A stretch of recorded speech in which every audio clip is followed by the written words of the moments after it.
What's up guys, John here and welcome back to John Moon Studios. In this week's video, we're going to be looking at Softube's Console 1 digital interface. Now the Console 1 has definitely sped up my workflow and has provided me amazing results, so let's get right to it.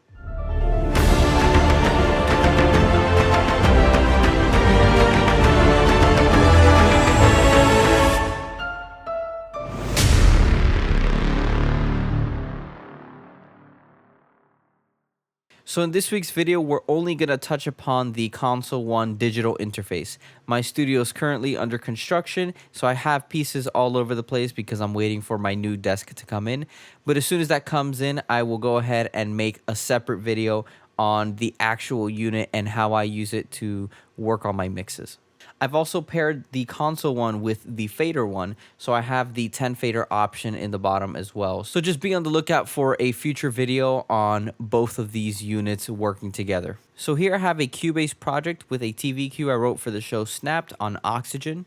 Unfortunately, I cannot play the music for you because of copyright issues, but I'm just going to go ahead and use this project because I've already used Console 1 on this. So we're just going to go over the parameters so you just can get familiar with the interface of Console 1. So if I remove this by pressing the on button on the actual unit, we see our Cubase project. So all it is a click of a button and you go ahead and you enter this interface. So now what we see here on the far left is going to be our input channel, and then you can see how your signal is flowing through these different shapers. So the first thing we have is a dynamic shaper, which also is known as like a transient shaper or something to that extent, which has a gate, and you have your gate release knob, sustain, and then a punch. So the punch is just going to add extra front end to your transient to get a bigger or a punchier sound rather. So the next thing we have across from that, so we have shaper, we have the EQ section right here, and then we have the compressor. So all of these should be you should be familiar with what these parameters do. We have high frequency, high mid, low, and then you have your compressor, which has the ratio, release, threshold, attack, kind of the things you see in stock plugins as well.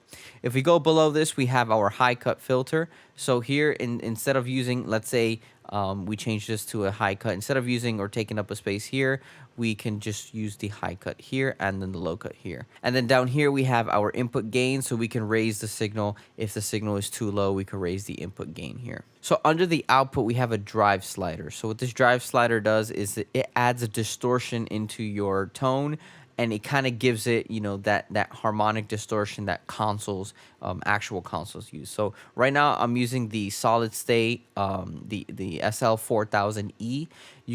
There's a variety of consoles that you can use here, but right now I currently have the 4000 for this particular mix.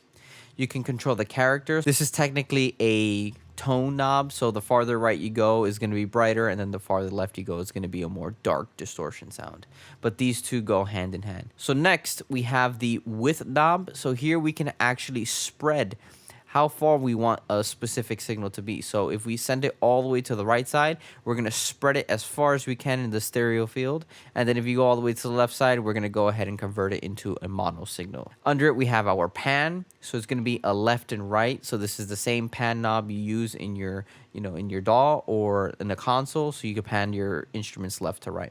We see solo and mute if we have it engaged, and then we have the DAW volume. Now the DAW volume happens to be the actual fader we see inside of your DAW. So if you're using Logic, Cubase, or whatever, the actual fader that you're using to control the volume is this one. So whatever you move here will move the fader inside of your DAW. So below here we have the names of all of the tracks we have inside of Cubase right now. And the way this works is if I actually back out of this really quick and go to the mixer menu inside of Cubase, if it wants to go, there you go. Now we see that every channel, every strip has a Console 1 plugin in it. So that's all you need to insert. So instead of having an entire track list of EQ, compressor, and all that fun stuff, we could do it all inside the Console 1. So when you click on it, you actually get a quick snapshot of what's going on here. So let's assume you don't have your actual Console 1 unit with you. You could still see the Console 1 kind of shape here, if you're familiar with what the console one looks like. Again, I will post a video in the future reviewing the actual unit with the fader one, but this is what the console one actually looks like, the unit. So you can see that all your parameters are still saved here, even if you don't have the actual unit with you. So going back into the console one application, so you can see we have all of our names across here and they line up with the Cubase project. So here I have, the bass pulse is 1, the piano is 2, the cine strings is 3, so on and so forth. Right? So the cool thing about this too is that you don't have to only look at it this way. You can actually get a different approach of mixing too. So this one is actually pretty visual. So you can see what you're doing with the EQ. You can see what you're doing with the compressor. But there's a button on the console one on the top left and it's called mode. If I click on that button, you're going to see that the entire layout of this changes. So all this is telling you is the same exact thing, we see on our screen, which is the gain right here. This is going to be our input gain. Next, we have our EQ section, so you can see the EQ that you have, all the EQ curves that you have. Here we have the drive, so this will be the drive and the character knob. This will be sends, so you could see how much you're sending to whatever, or a specific, reverb or whatever the case may be. So right below this, we see this top portion. This top portion is actually the width channel. So that's this right here on the right side, the width, not the pan. The pan is this one in the bottom. So notice how none of this is panned. Well, that's because these sample libraries come pre-panned. So I don't really do much with panning when it comes with sample libraries, because the panning that they have is usually pretty good already. But what I did was I did spread out some. So, to the left is more mono, to the right is more spread, giving it more widths. But the width knob is definitely something really cool that the console one has and that you could take advantage of instead of panning, especially when you're using these pre-built, sample libraries. So if we switch to the next mode, we see the same exact layout as the first one, except we get all we see is a knob. We don't get the visuals anymore. This is so people can mix with their ears and not with their eyes. So the cool thing about this is that all you're seeing is the numbers, like if you were looking at an actual console, and you're just moving the knobs until it sounds good to your ears instead of just following, an analyzer or the EQ or whatever it might be. Trusting your ears is one of the biggest thing in mixing, and the console one definitely took that into account and designed this specific interface for that. If we go ahead and continue on, we're going to see that now we could see the Cubase project, but we still have the names down here. So the reason why they did this is that, in case you're working, let's say level, you're working on levels or gain staging, all these different techniques that you could do to, first balance out your mix level-wise, and then you can go ahead and, start using your EQs and stuff. This is what it does for you. It just kind of puts it below so you can see all of it, and then you could click, a specific number. Let's say I want to go to 3. I could click on 3. As you can see, even in the DAW, it moves.